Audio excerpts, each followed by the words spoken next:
The letter showed up after Michael had already departed. It was probably for the best, as if he had lingered a bit longer. He would have found it and thrown it away, grumbling, like he often did, about how careless people could be with their addresses. I would have stood up for them, arguing that everyone is too preoccupied to double-check such details, and he would have given me that teasing glance of his, followed by, "What do you know about being busy? You haven't worked a day. Your life, my dear, and I'll ensure it stays that way." He would have winked at me, one of those charming winks that always made me chuckle, even though a twinge of guilt would settle in my heart because deep down, I knew he had a point. But Michael never saw the letter. The one addressed to WH, tucked inside a yellowed envelope paired with a postcard from New York. No, it wasn't meant for me, yet it had been sent to this address.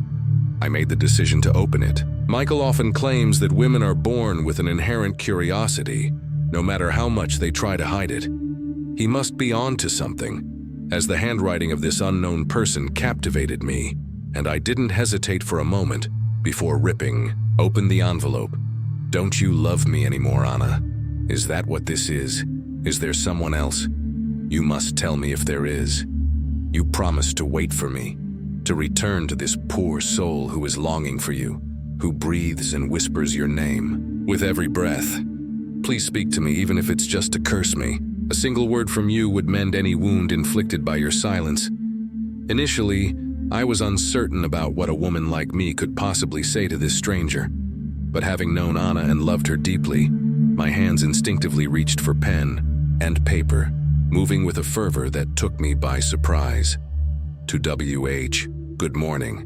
You may not know me, but your letter has awakened feelings within me that I thought were long gone.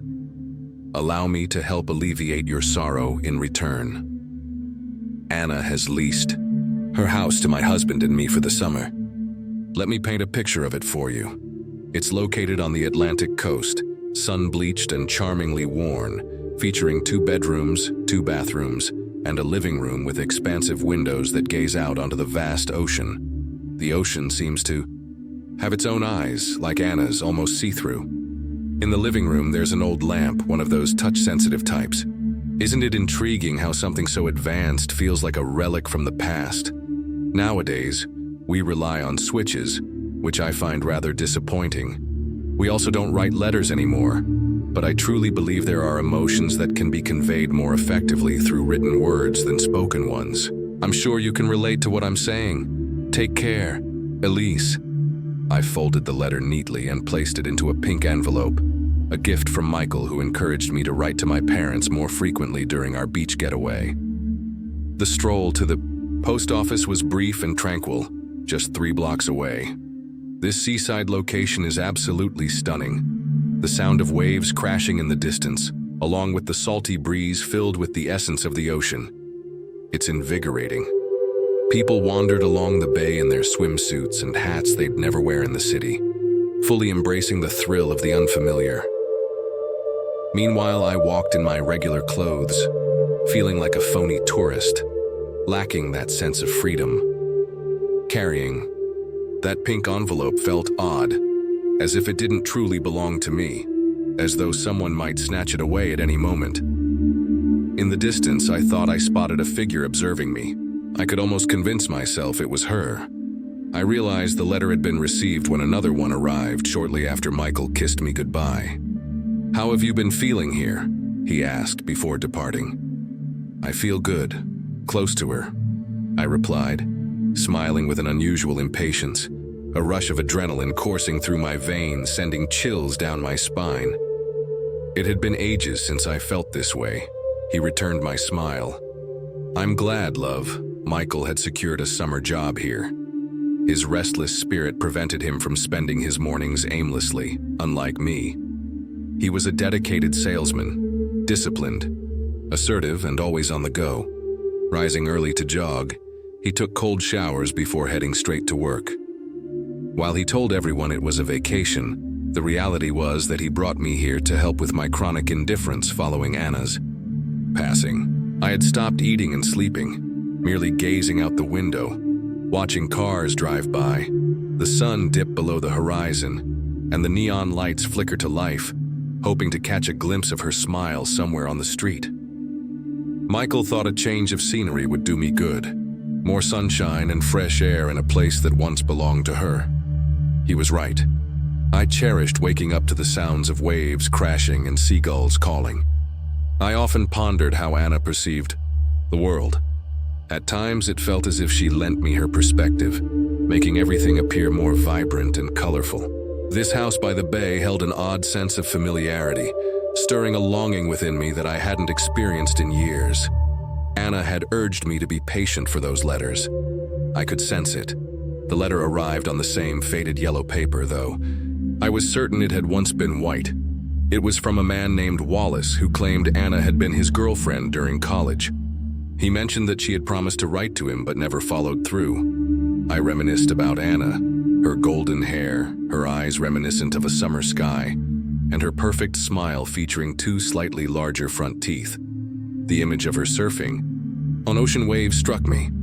I realized I could never measure my life against hers, not now, not even in this place. Dear Elise, I feel ashamed of my earlier actions. I apologize for subjecting you to such a childish outburst from an adult. You're correct about life feeling like it's regressing, becoming less exciting. Humans seem to have an obsession with the ordinary, I suppose. My grandmother owned one of those lamps.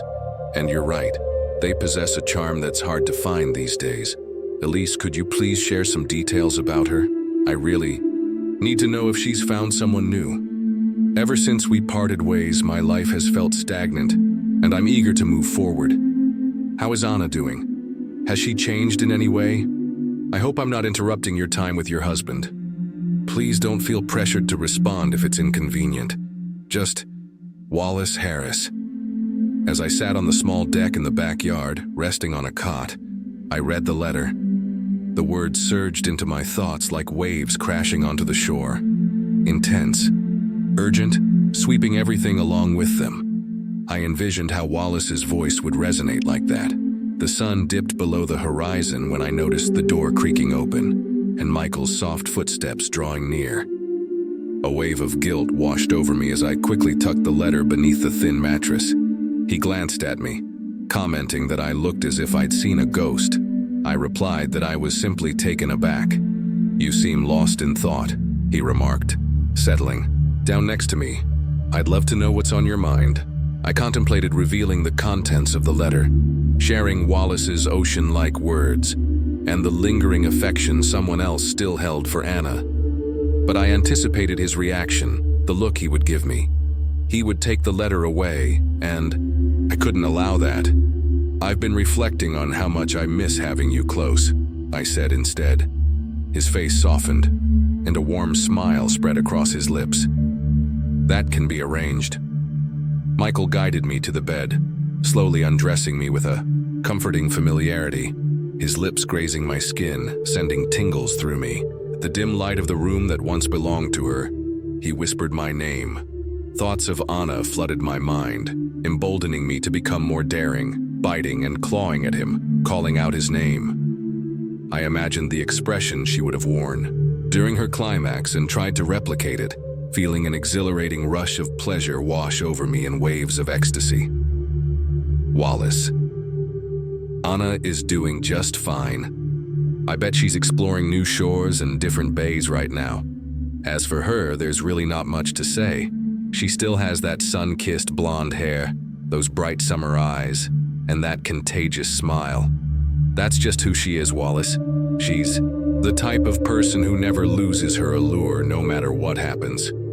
As for whether she's found someone new, I'm not sure, but you know her well enough. Her adventurous spirit doesn't let her stay single for too long. Being in her home is helping me understand her better. We lost touch for a few years after she moved to the city while I remained in our hometown. Eventually we reconnected, but by then, she had built a life in New York. A life that always felt just out of my reach, no matter how hard I tried. Fitting in has never been my strong suit. I mention this because I stumbled upon some old photos in her closet.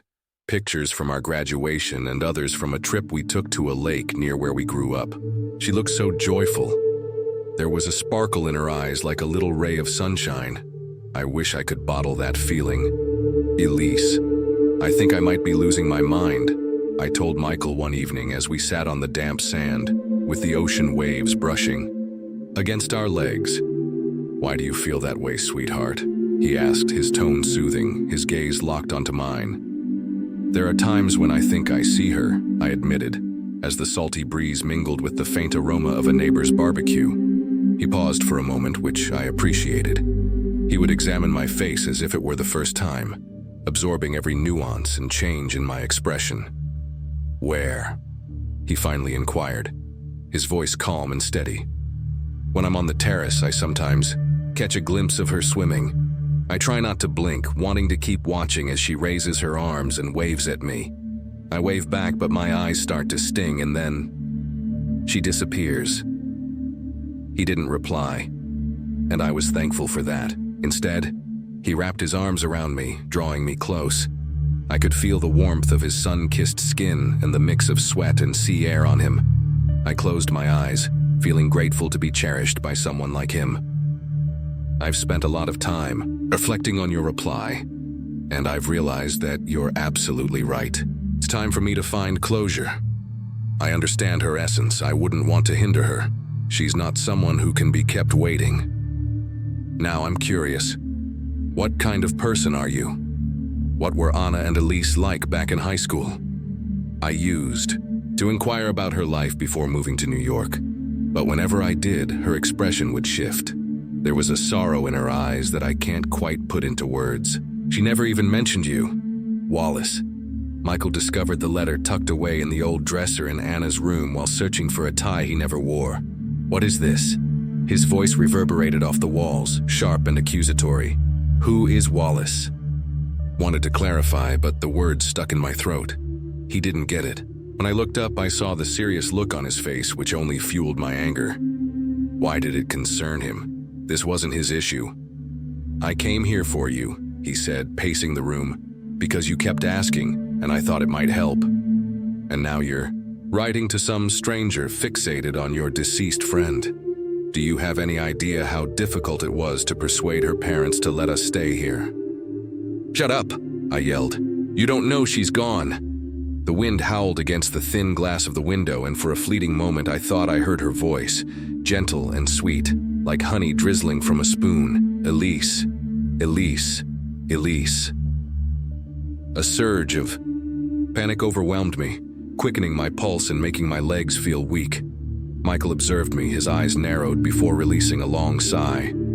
Elise, she drowned. You need to come to terms with that. You don't understand. I didn't want to raise my voice, but the wind was deafening. You don't know how it happened. The news had reported it. The papers had stated it.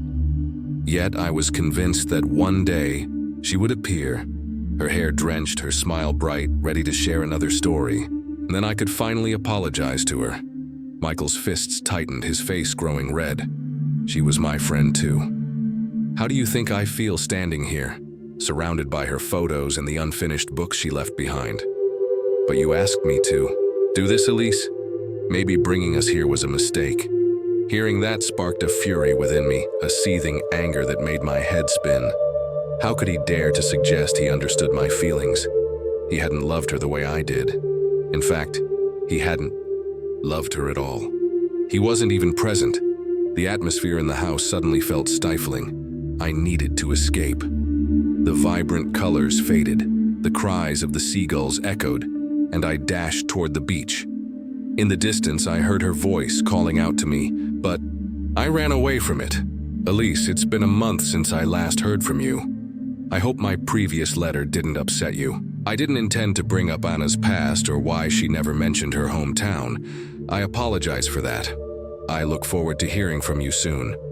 Wallace. The dress was a bright yellow adorned with white flowers, and it fit me like a glove. It still held her fragrance, jasmine and sea salt, captivating and unforgettable. When Michael saw me wearing it, he beamed. It's great to see you looking better. It feels good to feel better, I replied, wrapping my arms around him. That evening, we went out for dinner, strolling hand in hand beneath the warm sky. He gripped my hand tightly, as if afraid I might vanish. He kept reaching out to touch me even while we were at the restaurant, whispering how he noticed a change in me that he was beginning to appreciate. I smiled, feeling a blend of pride and annoyance. Even in her absence, Anna remained the one. Wallace, if you're so eager to know, I'll share. She excelled at everything except academics. She had golden hair, or was it brown or black? It's been ages, and it's unfair that I've become a mere vessel for her memories. Why don't you look her up yourself? Or are you curious about Caleb? Her charming boyfriend, Caleb. I liked him so much, and she took him from me just like she always did. But then again, love doesn't follow commands, does it? It would be nice to know.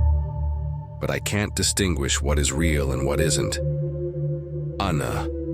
He encouraged me to wear the dress more frequently, and I embraced it with a sense of defiance. The fabric clung to my waist, cool and light against my skin. It felt wonderful. There was a newfound looseness in my body, a liberation I had never experienced before. Michael noticed the change, telling me he was beginning to see the woman I once was, rather than the sorrowful, empty shell I had become. Elise, Elise, Elise. The seagulls started to screech, their cries slicing through the air as they called my name. What began as relief quickly morphed into fear as the atmosphere grew heavy, making my heart race. Elise, Elise, Elise. In the mirror, I caught sight of her, Anna, dressed in the same outfit. She was drenched, smeared with dirt and wet sand, her eyes wide and filled with revulsion. I could taste salt in my mouth, dry and chalky. Her lips moved, but it was my voice that emerged. You are so pathetic. You had to kill me just to be chosen. I instantly rejected that notion, yet the figure in the mirror remained still. I wanted to scream that I hadn't done anything wrong, but my body refused to respond. Anna flickered in and out, overlapping my reflection. I didn't do anything, I finally yelled. I bolted away, tears streaming down my face, my hands pressed tightly against my ears. The seagulls continued their relentless screeching. Elise, Anna, Elise, Anna, Elise, Anna, Elise, Anna. At first, I didn't feel the chill of the seawater. I was oblivious to my feet getting soaked. My body seemed to move on its own, irresistibly drawn toward the ocean. The waves soothed my nerves, quieting the voices.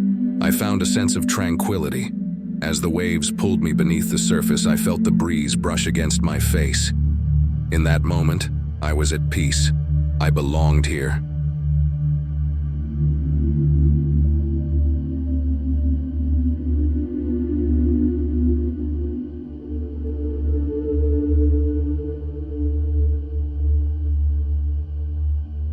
The hair on the back of Gareth's neck prickled just before a crackling surge of green light struck the nearby streetlight. Reacting instinctively, he veered the car to the right, driven by his survival instincts. He quickly jerked the steering, wheel back to the left, hearing the tires groan as they kicked up clumps of dirt over the fence bordering a cornfield that was just days away from being harvested. In the back seat, Teresa screamed, throwing herself over Matthew, who was safely strapped in his car seat. The vehicle jolted awkwardly back onto the pavement before finally regaining its balance. Once he felt confident they weren't about to blow a tire, he turned to check on his wife and son. Is everyone all right back there? Jesus, Gareth, what on earth? Teresa shouted. You nearly sent us into a ditch. Before he could reply, a deafening clap of thunder erupted behind them, causing the rear of the car to lift slightly off the ground. Gareth tightened his grip on the steering wheel as they bounced back down, exhaling slowly as they continued driving. At that moment, Matthew stirred awake, lurching forward only to be held back by his car seat straps. He began to cry, picking up on the tense atmosphere inside the car. I'm sorry, Gareth yelled over the noise. I doubt you would have handled it any better. Teresa ignored him, concentrating on soothing Matthew. Gareth let out a sigh and leaned forward to peer out the window, anxious about where the next lightning strike might hit. Dark clouds churned ominously above, stretching their claw-like tendrils from the ocean to their right, looming over the fields. Jagged forks of green lightning branched out from a central point that reminded him of a sinister face. Damn it. I knew taking the coastal route this time of year was a bad idea, but once again we had to do things your way. He suddenly softened his tone, realizing he was only making matters worse. I apologize, that was uncalled for. Could you please check the map? There must be a motel or something nearby where we can wait this out. Just give me a moment. Your child is having a bit of a meltdown. Absolutely, he's definitely my kid when he's misbehaving. Gareth shook his head while keeping his eyes on the road. Matthew finally settled down once Teresa placed his sticker book in front of him. He noticed her pulling out the map just as the first raindrops began to splatter against the windshield, and the trees swayed in the distance. We just passed mile marker 63, he said, trying to urge her along. After a moment, he heard her press her finger down hard. I found it. We just need to take the next exit about a mile ahead. There's a place called Cobb's Landing near Helson Cove. They should have a motel or B&B for us to stay at. Gareth nodded, concentrating on spotting the turnoff as dusk settled. Did you catch what I said, Gareth? Teresa asked. A little feedback would be appreciated. I heard you. I was just focusing on not crashing us again. Next time, speak up. I'm not a mind reader. Oh, I know that. Can we enjoy a bit of quiet while I try to get us to safety? She didn't reply, prompting Gareth to let out a sigh. A few minutes later, he spotted the turnoff and took it, beads of sweat forming on his forehead as he drove straight into the approaching rain. The storm is definitely rolling in from the ocean. Should we consider going the other way? He struggled to maintain his composure, but even he could detect the quiver in his voice. There's nothing closer for miles. If we turn back now, we'll just end up stuck in the middle of it. Teresa flinched as another lightning bolt illuminated the sky behind them. Just drive faster, okay? They arrived in town about 10 minutes later. The streetlights were already glowing, yet the pouring rain still made it hard to see. Gareth squinted, trying to read the signs above the buildings, but it was proving difficult. Can you see anything out there? Teresa unbuckled her seatbelt and leaned over Matthew, who was now occupied with a banana, attempting to look out the window. Not in this weather. Where are we anyway? I'm not entirely certain. This seems to be a main road. Perhaps there's a gas station nearby or... Whoa. Gareth suddenly hit the brakes. He heard Teresa's body collide with the passenger seat, followed by a grunt. Are you out of your mind? She yelled, rubbing her shoulder while checking on Matthew. I'm really sorry. There was something in the road. It looked like... I can't quite tell. Maybe a shadow or something. But that's not important. Are you and Maddie okay? He's fine. He just bumped his head against my stomach. My shoulder, however. Oh. Gareth, look outside. What do you see? There are some flashing lights indicating a diner. He leaned over to take a peek. Well, would you look at that? At least we can grab some dinner and maybe a coffee. Then we can ask for directions to the nearest hotel or whatever accommodations they have around here. Teresa chuckled softly. I was starting to get a little anxious. That lightning strike really shook me up. I've never witnessed anything like it. I saw something similar once. At my uncle's ranch, it split a tree right down the middle. We were fortunate that the barn and house remained intact. Gareth reversed slightly, intrigued by the absence of traffic, and parked in front of the diner. He opened an umbrella and held it out for Teresa and Matthew as they rushed inside. The rain had turned into a downpour. In the back of his mind, he recognized the risk of a flash flood, but kept quiet as he smiled at the woman behind the counter. Quite the storm, he greeted. Glad we made it in. The elderly lady, wearing a black apron with the diner's name elegantly scripted in white, replied, The landing pad, huh? Clever. She stared at them for a moment, her face losing color under the neon lights decorating the interior. Oh my, we weren't expecting any visitors today. It's best if you get back in your car and head back the way you came. Excuse me? Teresa interjected. Have you seen outside? We were nearly struck by lightning just getting here. I'm not taking my son back out into that. Gareth raised his hands in an attempt to ease the tension in the air. I understand, he said. This is a small town, and you probably don't see many newcomers. How about we grab a quick dinner, and then you can direct us to a place to stay for the night? We'll be gone by morning, I promise." The woman glanced to her right, and it was at that moment Gareth noticed that most of the booths were occupied, with everyone watching them intently. "We're a bit busy tonight, as you can see," she began, but her voice trailed off into a barely audible whisper as her gaze fixated on Gareth's neck. "Where did you get that?" she asked, her tone quivering. "Get? What? What are you talking about?" He instinctively touched his neck. It felt damp, likely from the rain, but there was something else. A slickness as if coated in oil. "Gareth, what on earth is that?" Teresa leaned in closer, her concern evident. "I honestly have no clue what either of you are referring to." "What does it look like?" he replied, puzzled. "It looks like a rash, but it's shaped like a coiled snake," she explained. Gareth chuckled. "A snake? Seriously? I doubt it's anything to worry about. I'll find a pharmacy in the morning and grab some ointment. It's probably just hives from stress." "That is not a rash," the elderly woman interjected, her tone turning icy. "It's his mark." She raised her voice enough for everyone in the diner to hear. Suddenly a man stood up, a pistol hanging loosely at his side. Gareth tensed, ready to shield Matthew, but relaxed when he noticed the glimmer of a badge. "Everything all right here, Gladys?" he asked as he approached. His thick, dark beard reminded Gareth of the lumberjacks who worked for his father, and his deep voice matched his imposing presence. "You tell me, Sheriff. We've got strangers here. They shouldn't be around today, but..." She shot a glance at Gareth. He smiled broadly and nodded at her. "Nonsense, Gladys. We're quite the welcoming bunch, aren't we? Please join me at my table.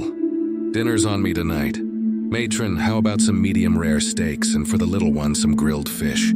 A special treat for him, I'm sure." He flashed a bright smile at Teresa, who responded with a lukewarm grin. I'm sure he'll enjoy it," she said hesitantly. "Fantastic. And let's get some coffee for everyone. We're definitely going to need to stay alert tonight, right?" He chuckled, casting a quick look back at the other customers. A few clapped their hands on the tables, but most remained silent. Gareth studied their expressions and wet his lips. He turned to speak to Teresa, but the sheriff was already leading her toward his table. "Please, have a seat. And what should I call this little guy?" "This is Matthew," she replied, sounding a bit uncertain. "I'm Teresa, and this is my husband, Gareth." She carefully slid into the booth, moving towards the window while cradling Matthew as he squirmed. "Say hello to the nice man," Gareth encouraged as he joined her. "Hello," Matthew chimed in. "My name's Matthew. What's yours?" "Well, hello there, Matthew. That's quite courteous for someone your age. You're 4, right? I'm 3. Even more impressive," he said with a smile. "I go by Sheriff Green around here. It's a pleasure to meet you. So where do you all come from? City folks, I assume." "Actually, no," Gareth replied. "We're from Barnett's Haven, a small town southwest of here. We were just making our way up the coast to visit my mother when we got delayed." "Barnett's Haven, huh? Can't say that rings a bell, but I've never been great with geography." "Why aren't you more worried about this storm, Sheriff Green?" Teresa interjected, clearly not in the mood for small talk. "Shouldn't you be out patrolling or something?" He slowly turned to face her, scratching his nose. "Any other storm you might have a point, but not this one. You see, the townsfolk and I have some other responsibilities to attend to tonight." "Oh? Now don't you fret about that." At that moment, Gladys set a plate of fish down in front of them. "Coffee will be ready shortly. Steaks need a few more minutes." She shot the sheriff a dirty look before walking away. "Come on now, dig in," said the sheriff, passing her some cutlery from the end of the table. "We can't have you telling others that Cobb's Landing isn't welcoming." Gareth looked over at Teresa. "We might as well eat. Do you want me to take Matthew?" "No," she replied a bit sharply. "He's perfectly fine where he is. Come on, Matthew. Have some rice while I check the fish for bones." "What about his water?" "Oh no, I left his bottle in the car. Do you think you could grab it? You want me to go out in that weather?" he asked, gesturing toward the rain outside. "It'll only take a moment. The car is just outside and you've got the umbrella with you." "All right then." "Excuse me, Sheriff, would you mind if I squeeze past you?" Sheriff Green remained still. "I'm sure Gladys can fetch some water for the boy. I wouldn't want you to get soaked." "That's fine. You know how it is when the wife insists. It's hard to refuse." He sat there, seemingly frozen in time. His smile faded.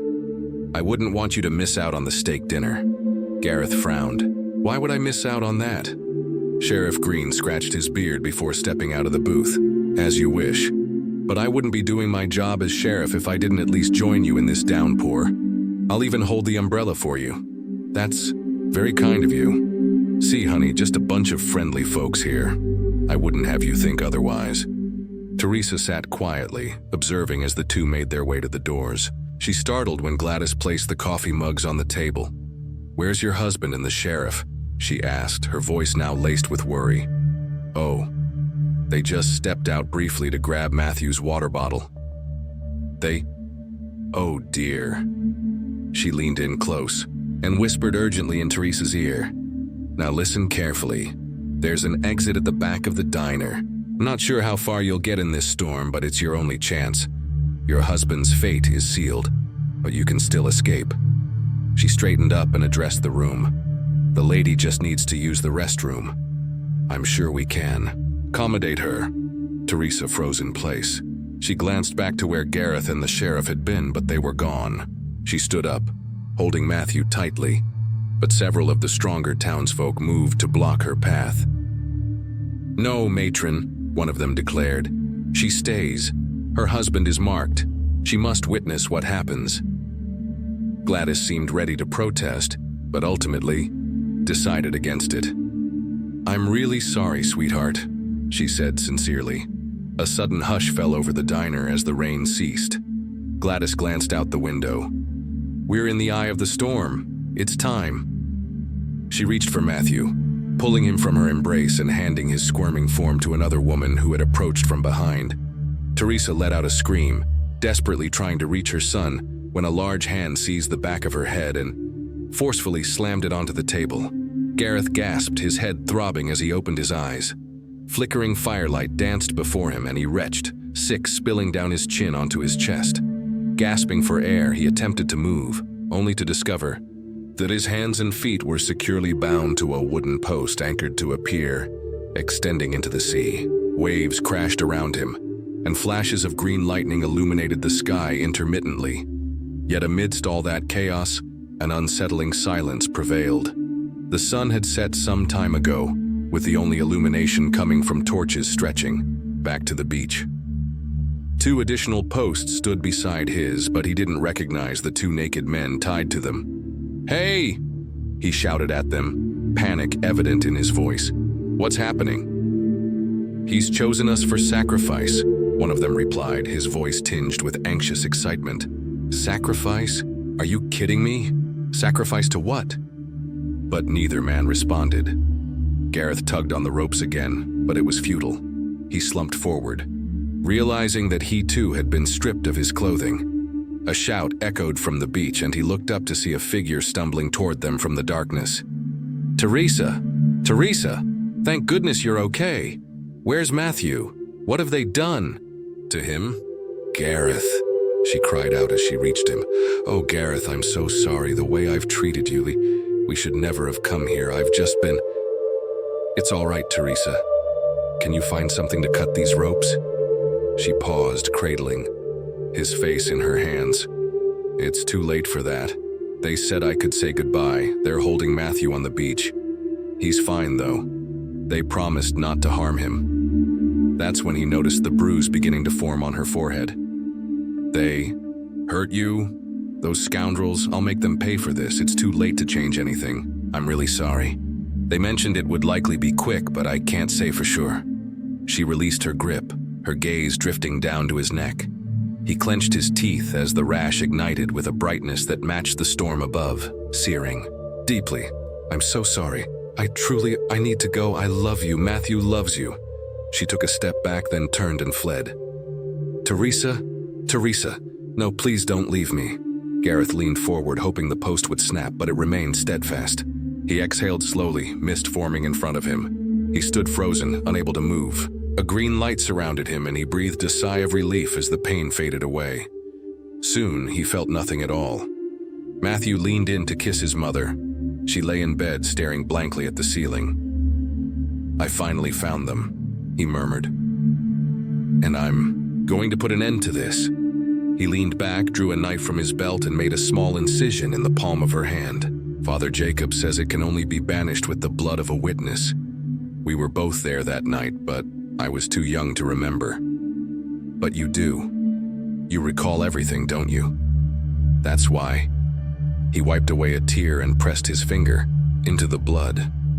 He turned and walked over to the nearby mirror, gazing at the sigil etched into his chest. Gritting his teeth, he traced it with his bloodied finger, disregarding the burning sensation coursing through him. Once he finished, he got dressed. "Goodbye, Mom. Take comfort in knowing your son is going to make things right for our family."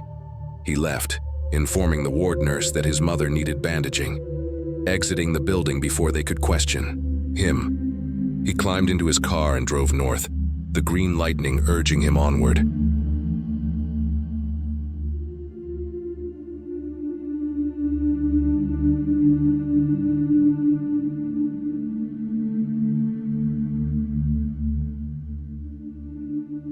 Something in a storm, I can feel it coming. I just know it deep down. The atmosphere around me is charged with energy, crackling with excitement. A gentle breeze kisses my skin, making the hair on my arms stand on end. It's such an odd sensation. My gaze drifts toward the horizon, where a dark wall looms over the treetops at the meadow's edge, swallowing the gray, misty sky. Even if it's chilly, I don't notice it.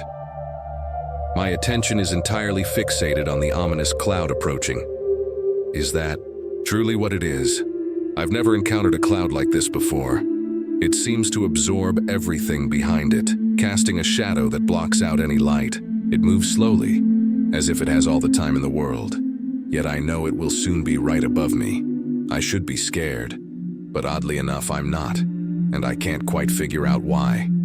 Instead, a thrilling sense of anticipation pulses through me, electrifying every inch of my body from my toes to my fingertips. It feels like a connection is being forged. I crave that wholeness again. Before I realize it, I'm stepping closer to the encroaching darkness. "Blake, what on earth are you doing?" The voice jolts me back to reality. I halt in my tracks. "Get back here! Are you out of your mind?" As I turn around, I spot her. She's bundled up tightly in a jacket, worry etched across her face. I can't understand her concern. There's nothing to be afraid of. "Shelley, this is amazing. Can't you feel it?" All I feel is cold. Really cold. Embrace the fire, the electricity. It's crackling all around us. You're acting strange. That storm or whatever it is looks menacing. We need to leave, find some shelter immediately. No, there's something there.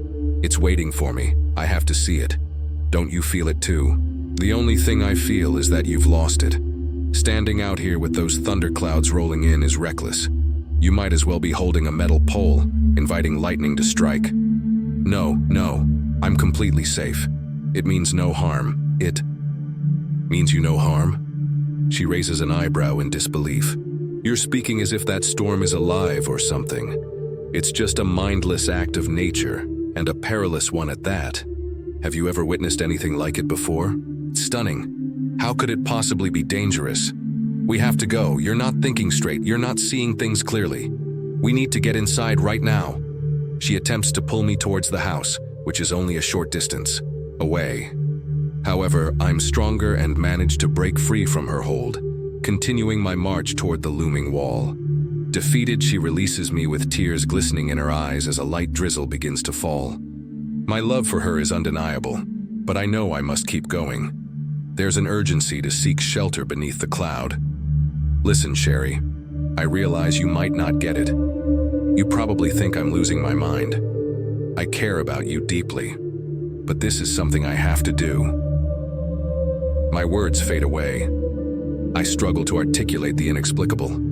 Please don't. You're going to die. Just don't. She breaks down in tears, feeling powerless to stop my departure. The rain intensifies, soaking her blonde hair.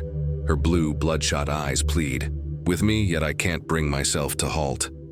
My heart aches and I feel desolate. I can't take it anymore. Tears are streaming down my face, but I still need to leave. I'm just as confused as she is.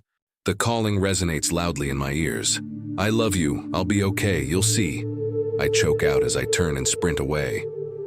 There's no turning back now. Something within the storm urges me to move faster. The rain pours down like a torrential shower, and the wind picks up speed. I'm running now, feeling a pressing urgency as darkness envelops me. Suddenly, the wind shifts direction. It's blowing from behind me. How is that possible? Instead of pushing me away from the wall, it propels me toward it. The strength of the gusts nearly knocks me off balance.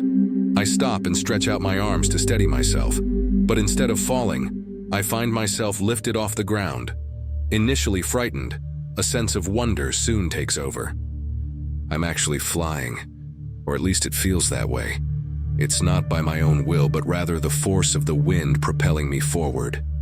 I ascend higher and higher, moving toward the dark expanse ahead, soaring above the meadow and then over, the treetops lining its edge.